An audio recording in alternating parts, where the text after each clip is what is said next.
You've represented the president extraordinarily well in the Mueller case and so forth. That's probably one of the reasons.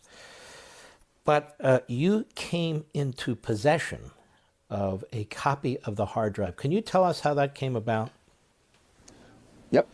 The gentleman who was repairing the hard drive, and Hunter Biden abandoned it. He may very well have forgotten where he left it for a while, because the gentleman who got it said he was drunk for the entire time that he dealt with him, and he dealt with him twice.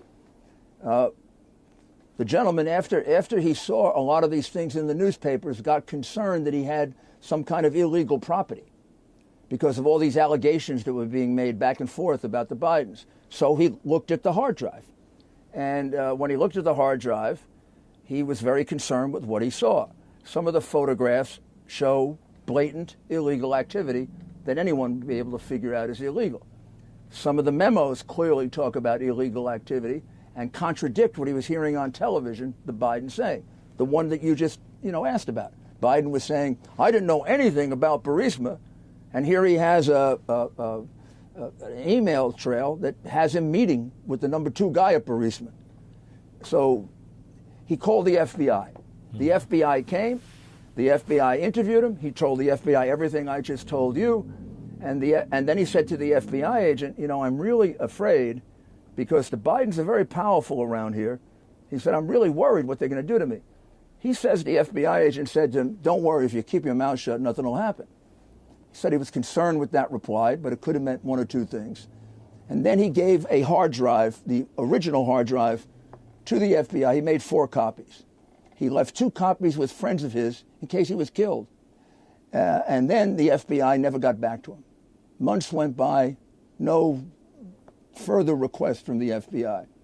And then the impeachment started, and he started to hear what he regarded from what he had seen on the tape as very, very false allegations being made by, those clowns, the Democratic clowns that conducted it. And he got angry. He happens to like me, unlike the press, respect me, thought I was being maligned. He contacted a group of people, sent out notes, I have something, I have something, I have something. He sent one, I don't remember if he sent one to my office or to my lawyer's office, but in any event, it ended up in the hands of my lawyer because I was working on other things at the time, Robert Costello, who is a former assistant U.S. attorney, former chief of the criminal division. He worked for me and other assistant U.S. Attorneys, very skilled trial lawyer, represented George Steinbrenner. So I'll just give you his pedigree. So Bob took it over. He said, you don't bother with this until I check it out. So Bob went down, met with him. They got to know each other. Bob checked everything out, made sure that the document was authentic. He then he himself authenticated the hard drive with a number of different tests that he performed. And then he got a copy of it from the gentleman. And then he began cataloging it, and then he brought it to my attention. And basically, he honed in on two things. There's a lot more there.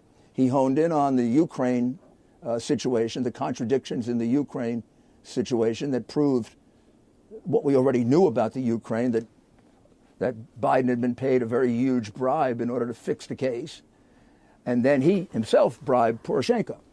And he also, it's probably overwhelmed with Chinese business dealings, 2 or 3 of which we're familiar with. Honestly, 2 or 3 of which we're still analyzing.